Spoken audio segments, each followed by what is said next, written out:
Guys, having made such a success of modernising Sherlock Holmes, why then did you decide to take him back to his roots? We went mad. We checked the books and discovered we got it wrong. Well, you know, because we could in a way, and because if we'd never done this, we'd never have got to see Benedict and Martin in the right outfits in the right era, and that makes them. Basil Rathbone and Nigel Bruce did both, so now Benedict and Martin have done both. And you know, hey, it's fiction. You can do that kind of thing. I mean, is it a case of having your cake and eating it too? Because Entirely. yeah. What's wrong with that? Nothing at all. But having modernised it and made a huge success, you can now go back and go full Doyle. There was also a nice thing in terms of scheduling that meant that, I mean, this is the period where we would normally have done another 3, but because of everyone's availability, we knew we could do a special, and it seemed like the perfect place to do this. So that's what we've done. I mean, do you take it as a compliment that Sherlock in Victorian London is now the thing that feels strange to us? That's remarkable. We had at the press junket, incredibly, we had the exact reverse of what people said at the initial press junket. So 2 journalists actually said, how can Sherlock Holmes possibly exist in a world without iPhones? I said there is some precedent. Which is always a great tribute to the success of the show, but it's an odd thing to say, isn't it?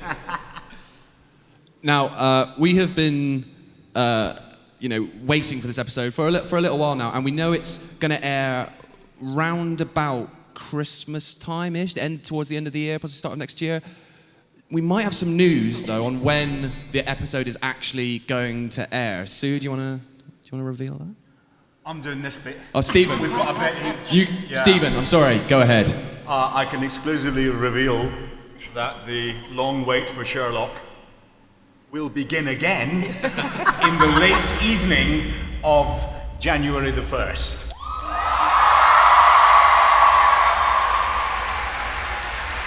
What year? You're applauding a date. 2024. Amazing. And, it is a period special, but for all the cosmetic tweaks, is this still very much the show that we've come to know and love? Completely. We said really we wanted to make it.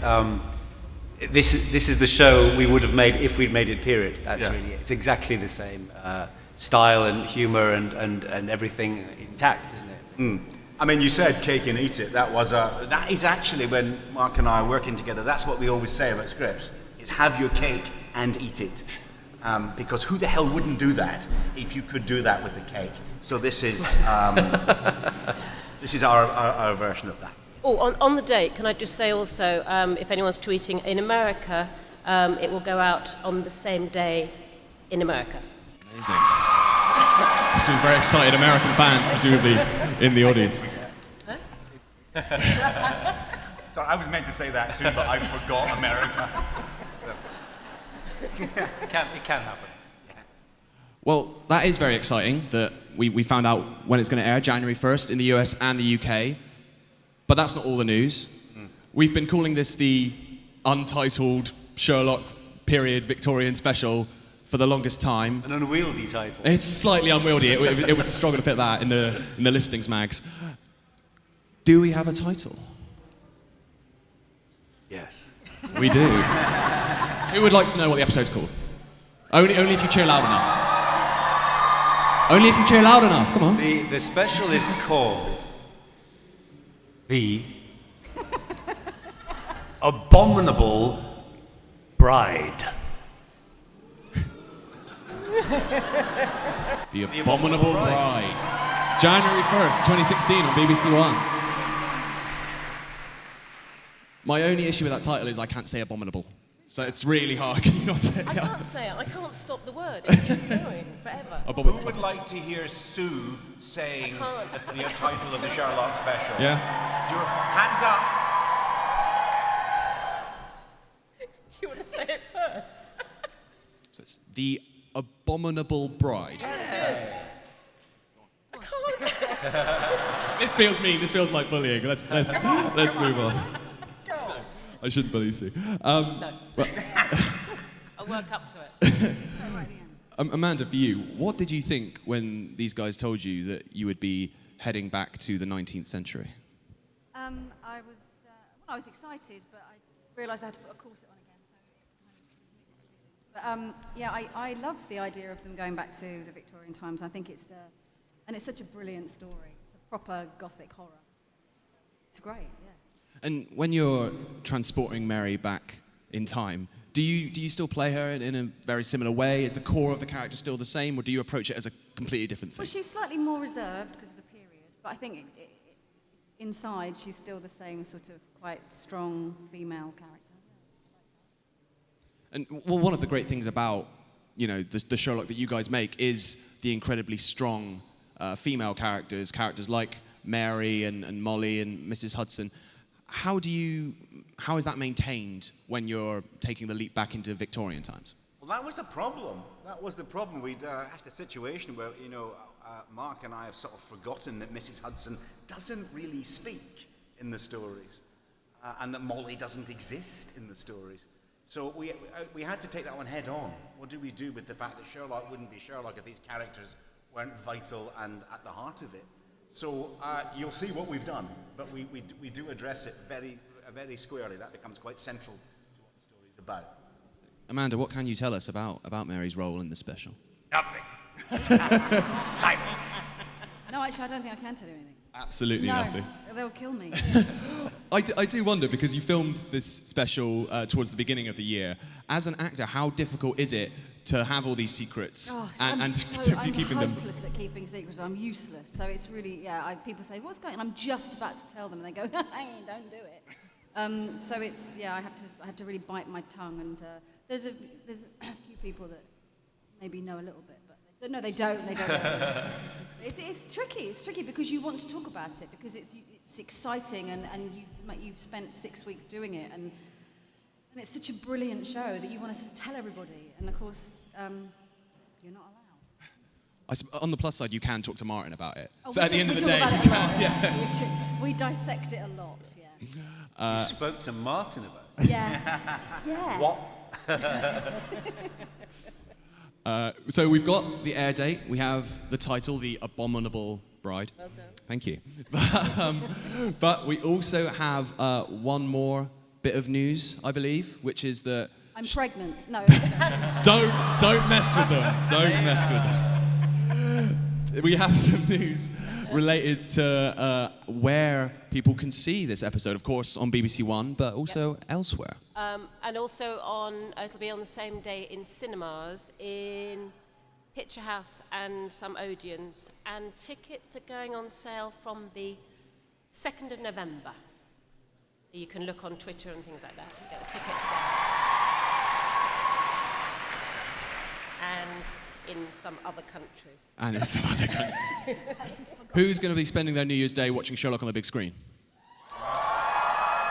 I think that sounds like a pretty good way to spend January the 1st. Well, just a few more questions from me then. I mean, being transported back to the 19th century, we're going to see, as we saw Sherlock and John reinvented and Mary, Mark, are we going to see 19th century Mycroft? I think there's a fair chance. And not being very helpful, are we? Were you sort of bewigged? Were you in an amazing costume? Can you tell us anything? Stop asking these questions. I want to get something out of you. The other thing that strikes me is that because it's unrelated to the regular Sherlock series, you could quite easily reintroduce Moriarty if you so wished. Yes, it's true. We could sort of do anything we like, but we were very keen to make sure. We haven't actually gone mad. We just thought it would be the definition of a special, really. It's a huge treat. It's a sort of Christmas treat. So we could do a lot of reintroductions, but we've done a lot of them about 9 times anyway. So probably time to call a halt to that. Well, I mean, you've always obviously given Doyle a modern-day twist in the present-day episodes. What are you drawing on for this? Are you drawing on any particular tales? Can you tell us anything about that? Well, this isn't actually it refers to one of the unrecorded adventures, Ricoletti of the Clubfoot and his abominable wife. That was really the starting point. which isn't one of the actual stories. It's one of the stories that Dr. Watson refers to. But it's kind of got elements, as usual, of lots of them, has there. But it's mostly a new story. Yeah, mostly new. Sue, I mean, as we can see, the anticipation here for new Sherlock is enormous. I mean, do you think that starving these people of such a wonderful show is a great way of building anticipation? It clearly seems to work. I mean, we don't do it on purpose. No, of course to be not. No, honest. everyone's very busy. But also bear in mind the next series that we do, we'll be shooting next spring. So Get some more next year. Is anyone excited for more. Series 4? So it might be the short. Yeah. It might be the shortest gap ever. You never know. Wow. Might not. So. I believe you've actually started writing Series 4. Someone tweeted a picture of you, Stephen, I think. Yeah. Someone. Someone did. Yes. We're both writing right now. That's what we're working on. Under this table. Yeah. Too busy to It's come here. feverish typing going on. I'm not sure that visual was that good. Just a couple more questions from me, and then we will be throwing it out to you guys to ask questions. There are a couple of mics, I believe, here and here. So if you want to start queuing up, if you want to ask fan questions, now is the time. So think of some good brain teasers. Guys, again, marvelous as the modern series is, this just looks like incredible fun to shoot. Is there any part of you that thinks, oh, we'd love to do one like this again? Not me. No, I like that. It's a nightmare to shoot. Starting writing the new one, I was quite pleased that we were back in our normal world. It was a joy. I remember when we arrived at the read-through and Martin and Benedict got the togs on to do that photograph. And we both thought, why didn't we always do it like this? We finally fixed it. We fixed what was wrong with our show. But then we got that out of our system. So we're doing the next one as a 1940s propaganda film about the Second World War. In black and white against the Nazis. I would love to see a Basil Rathbone-style episode where they take on the Nazis in the 1940s. No, We would do that if we could get away with it. It was actually quite refreshing. It's quite refreshing to go back to the show as we know it after that, after a sort of exciting detour. You think this is really, it kind of all feeds back into it. It was a nice thing to do. But I do feel, as sort of you two, as huge fans of the Sherlock Holmes things, that you kind of exercise quite a lot of your We got it all in. needs in It's all in didn't there. you? It's a lot.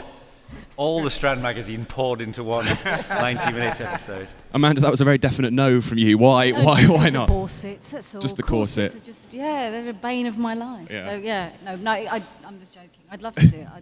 Between this and Mr. Selfridge, it's been like Corset City for you. Really, So yeah, I'm glad to leave those behind now. yeah, cool. All right, well then we've just got some time, guys, for fan questions. So who's first? Hi, I just wanted to first of all say that Mary, and also River Song, but Mary is like one of my all-time favorite female characters, and I just absolutely... Round of applause for Mary.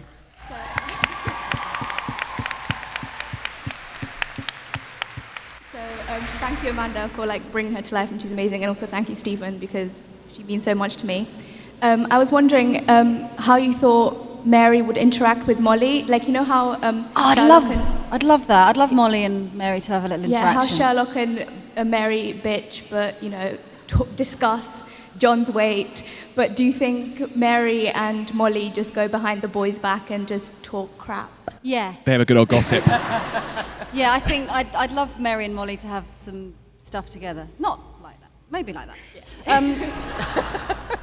I'm game. No, she's they're both really good characters, and they both look after their John and Sherlock. So I think they would be good friends. I think they would look after each other as well. So be fun. I love Molly. I think Molly's brilliant.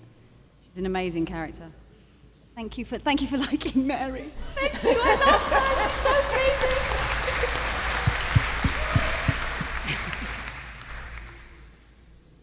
Okay, who's next? Hi, I was wondering, will Irene Adler be making a return? Irene Adler. Yeah. We have no immediate plan. No, nothing on the slide at the moment. I mean, nothing's impossible, but we're all incredibly fond of that episode, and I would slightly wonder, and I think Mark would too, that you might spoil it by continuing it. We sort of don't know how they ended up. We don't know what the agreement was reached in that room when he hacked up the terrorists and she smiled smugly, how did the rest of that evening, carry on? Did they go for dinner? Didn't you write the scene? Didn't you? You wrote the scene, Stephen. I did write a version of the scene which was very funny. I thought it made me laugh. But I am literally the only person in the whole world who's ever read it, and so it's not canonical. But I kind of don't want to know what happened afterwards. I don't think it's our business whether they just think about each other once a day and smile a bit, or I suppose it meet in a restaurant now and then. I don't We know. always said it would have to be a very, very good story to be worth bringing it back for. So it felt like a proper reason to do it rather than just doing it for the sake of it. Have you seen Gypsy? She's in that. Not anymore. She's gone. Oh, she's gone. Yeah, forget it. It's not worth it. If you didn't see Gypsy, she's not coming back to that either. So I think Sondheim has plans. Thank you very much. Who's next? Thank you so much for rebooting Doctor Who and Sherlock. I wonder if Sherlock and Doctor Who would be friends, because they seem to have a lot in common. They're both kind of intellectuals that overcome their enemies with their brains rather than their brawn, and they also seem to be very committed in their friendships. So are you trying to redeem the intellectual and redeem friendship again? that's a big question. I hope friendship and intellectualism don't need redeemed. But I don't know if the eternal question of the crossover is coming up there. It's not going to happen. So there's an official announcement. But qualities in common, they do. That doesn't necessarily mean they'd like each other. That doesn't necessarily mean that they'd get on. I mean, I think one other quality they have in common, though the Doctor would never admit it, and Sherlock would, is they really quite like being the cleverest person in the room. They really like that. They both turned up. They'd be saying, this was mine. I'm covering this one. I don't need you. I'm being really interesting and slightly annoying. You go off and do be interesting and annoying somewhere else. You stupid bloody screwdriver. Right. Well, you always said that Sherlock Holmes was a fictional character, so the Doctor couldn't meet him. But then, of course, the Doctor met Robin Hood and Santa Claus. Yes. So... Well, it's almost like we're making this up as we go along. What? Santa Claus. I'm just being mean. I'm just being... The Doctor can, it's not really about that. Yes, but you would have to, if Doctor Who can't meet Sherlock What do you Holmes. mean Santa's a fictional character? Yeah. He's not that. He is real. That episode proves it. thank you. That episode proves that Santa's real. Yes. Of course. Apologies. Who's next, please? Hi. I was wondering if there's basically any chance of Sebastian Moran ever having a developed character, having an appearance, especially if Moriarty's coming back. Well, we said this before. Colonel Sebastian Moran is Moriarty's chief henchman in the Empty House story, and we made a decision not to feature him in the episode because essentially he's not as good as Moriarty. There is a character who has the surname, and he's behind the explosion in Parliament, or the would-be explosion. But we decided not to sort of have a not quite as good baddie for precisely that reason. I think when you read the original Doyle, Doyle struggles slightly to sort of say he's the second most dangerous man. It's never, the stakes aren't quite as high, so we wanted to avoid that really. So, I mean, you could do an awful lot. You just have to create an entirely new thing, and if you're going to do that, you might as well create a new villain, I think, really. It's the world's worst movie poster, isn't it? The second most dangerous man. You missed the good movie, but here's another one. I never thought he was that much of a great villain in the original. That's what I mean. Yes, you can. I think you can sense the sort of I've sort of shot my bolt here. Yeah. Now I've got to come up with another one. By the way, sneaking that little thing now that Moriarty's coming back in so that you can say that we didn't deny it, I noticed Moriarty shot himself dead on a rooftop in front of the most intelligent man in the universe. He can't be coming back because he's dead. So that's a definitive answer that he's not coming back. Or can he?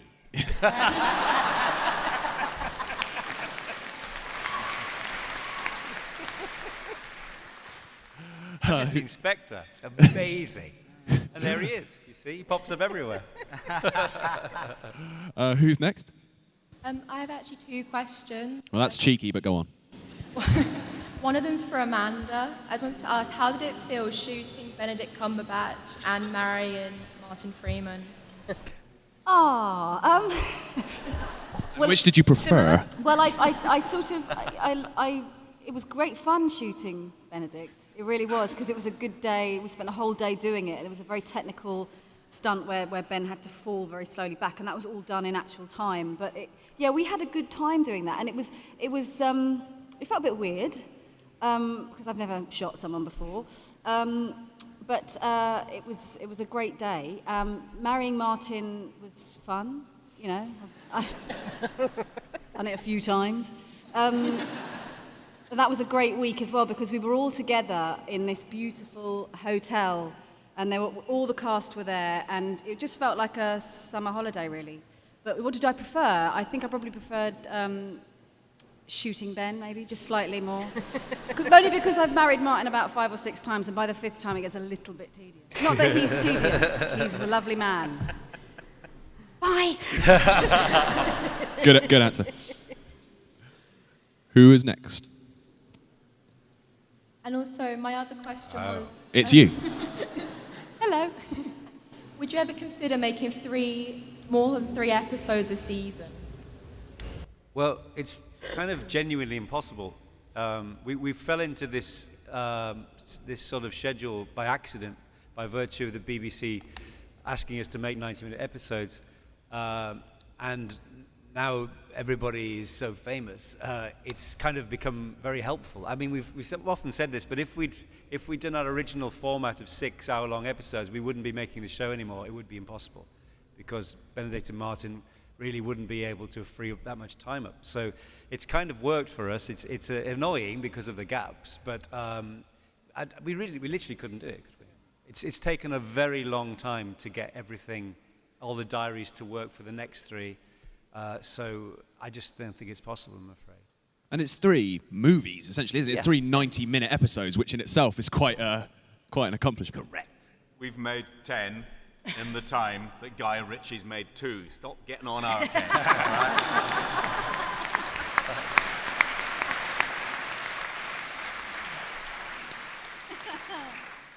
Cool. Who is next? Well, hello.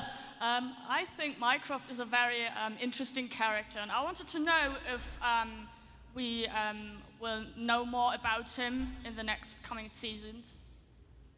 More about Mycroft? No. The key to it really is to let things out by degrees. You know, just little hints of what might have happened to them as they were growing up. And the whole idea of introducing their parents was, quite a radical thing to do. I don't think Mr. and Mrs. Holmes have ever been seen in a version of Sherlock Holmes before. But we don't want to give too much away, because it's sort of, it just lets daylight in on the magic. I think you want to sort of hint at strange things that might have happened, or they've obviously had a turbulent relationship as they've grown up. But we don't want to give too much away. We'll just have to wait and see, really. See. I was wondering, Mark, how do you actually feel about Les Mis? I love Les Mis. Yeah, I love it. I was very sad. We were going to film. Yeah, we were. We had a whole thing where I'd be sitting with Tim and Wanda, looking like I wanted to die.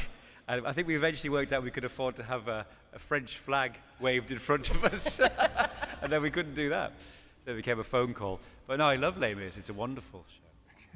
I'll do it for you. Outside. Who's next? Hi.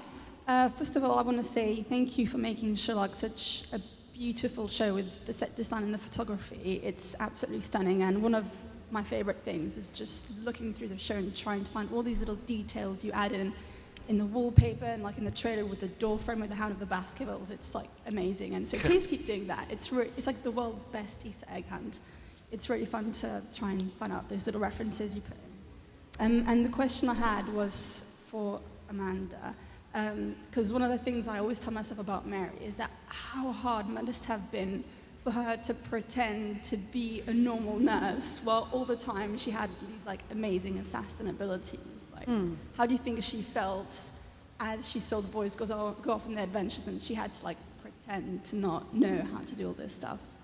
Well, I think it's probably incredibly frustrating for her. I mean, I don't think when she woke up, she didn't choose to be an assassin. I think that she fell into it. I don't know. I'm thinking you fall into being an assassin. I imagine that thrill of the chase and the thrill of solving things and going after them, that must have been, I sort of played it as a kind of a frustration, I guess. But yeah, I don't know really. We kept it a surprise by not letting you, Yeah.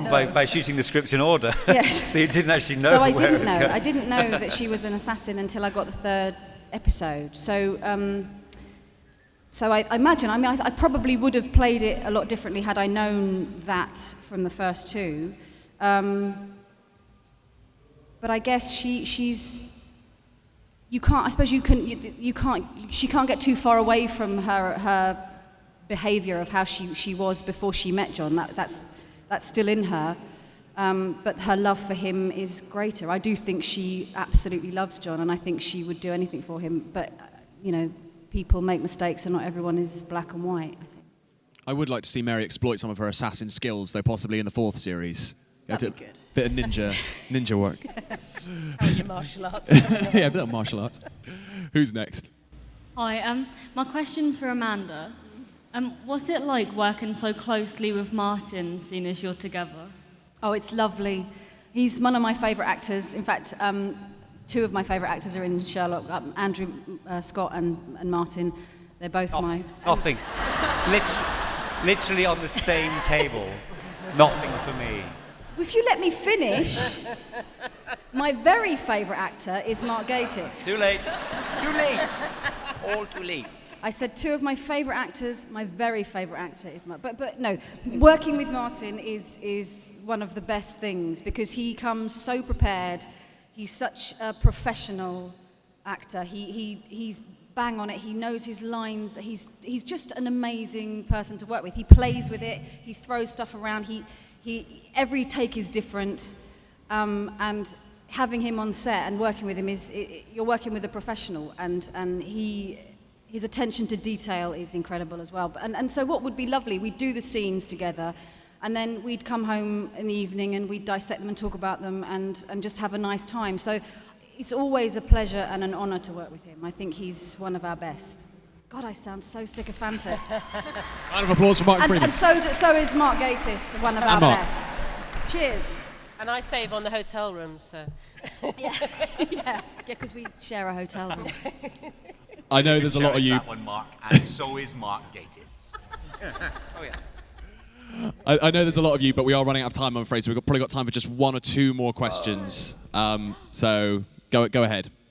Okay, so my question is, what do you think of Sherlock Holmes, but as a female, so a female version of that, and who would you cast? Well, you could do it. Of course you could. But we're not going to do it. But we're not going to recast or anything. But of course, it's perfectly possible. It's just there have been so many Sherlock Holmes. There's a cartoon series set in the future. Sherlock Holmes in the 22nd century. Yeah, there's one where it's a dog. So I mean, it would be interesting if you were to sort of shift it around completely like that. I think it would just sort of be obviously a completely different show, but very interesting. There's absolutely no reason why not. Yeah, I mean, Elementary has kind who of. Who do you cast? Well, it's obvious. I would say Amanda Abbington, but she's really pissed me off now. So I think probably Jeanette Cranky. We're quite similar, actually. You are quite similar. Yeah. Similar build. Okay, let's have 2 more questions. So the penultimate question, please. So Amanda, I heard that you said that Stephen probably wants you to be the first female doctor. Yes, I did say that in an interview, yes. As a joke, by the way. Stephen, would you say that Amanda is at the top of the list if you were going to do it? No pressure. Can I get through a fucking panel without that question? There is no vacancy in Doctor Who, but I can only assume that in Amanda's list of favourite actors, languishing alongside the disregarded Mark Gatiss is Peter Capaldi. He's one of my favourites as well, Peter. Very sad. And I say, if I was Peter, I'd be really pissed off that every panel you go to, somebody's saying who are you going to replace. It's the same. It's always it's like. Stop pissing off Peter, please. I remember. He's very happy. I remember doing an interview with David Tennant when he got the part. He's a very old friend of ours, but it was the first interview he did. It was for GQ, and the first question they asked me to ask was, "How long are you staying? When are you going?" And it's the same for Bond or anything. Once of course the excitement of the casting has happened, people move. They think, "Oh, I want to get excited about someone else now." So there's no vacancy. But Peter's going to be Doctor Who forever, and Sherlock's going to go on forever. Yes. That's what we've established. Correct. They think it's true. All right, we have time for one last question, so make it a good one. Hello. Hello. Firstly, happy birthday, Morgan. I was told by someone. That's me, thank you. Birthday. You were just talking about it, and the question is actually for you, Steven Moffat.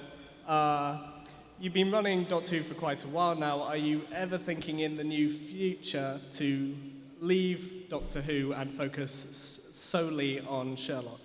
But guys, it's a Sherlock panel. First of all, the way Sherlock works is that would never be a full-time job. Maybe something else, like maybe Jekyll, like you did. We bring back Jekyll because it was such a hit. I believe they're doing that on ITV. Well, of course I'm going to leave Doctor Who at some point, and I'm sure I'll find something to do. I believe I'm reasonably employable, but it's a Sherlock panel, so there's a Doctor Who panel later. Where you can ask all your Doctor Who questions. Ask Sherlock questions of the Doctor Who panel. Yeah, please. All right, in that case, do we have one more question that is predominantly about Sherlock? Whoever's at the front, that seems fairest. Hello, Mark. Actually, it's really nice to see you in season 5 of Game of Thrones this year. In what, sorry? It was nice to see you in Game of Thrones this year. Thank you very much. Thank you. My question is for yourself and for Steven. When you were writing any series of Sherlock, what was maybe a favourite moment or one that you just sat down and you just couldn't stop laughing about? Oh, gosh. Lots. Time to think. Oh, I know, yeah. There's something in the special which is beyond cake and eating it, which was just a sheer delight from beginning to end. But you'll know it when you see it. Apart from that, I suppose it's the sort of it's just that thrill of actually having the keys to Baker Street for a while, and for it to be this level of a success has just astonished us all. It's an amazing thing to feel that your version has kind of had this grip on the popular imagination. So it's really lots of moments. Really, I do remember crying when we did the pilot and Benedict did the phone deduction in the back of the cab, and I thought, that's just such a moment. I was really very moved. I thought, well, here we are. This is it. This is our Sherlock Holmes now. He's doing it. There it is, doing this deduction inspired by the sign of 4 from the pocket watch, and he's really very moved by that. I think for me, about the only time I've ever thought I was writing something good was when I wrote Scandal in Belgravia. It's one of the very, very few things I've ever done that I actually like, being honest. But the thing that I was most thrilled to come up with, and I didn't tell anyone about it, was the I am Sherlocked ending. I was so proud of that. So proud of that. That was actually my lock screen for a while. For anyone who's never seen that episode, don't look at any T-shirts. It's just a huge spoiler. A walking spoiler now. If we just look there's an amazing bit of I Am Sherlock fan art. Ruined. Very good. I love that one. What? Oh, is that you, my friend? Yeah. Oh, thank you. Is that the one we talked about? Oh, thank you. Express delivery. Come up.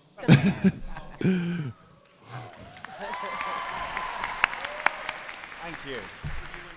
Thank you. Harrods is fancy. It's ticking.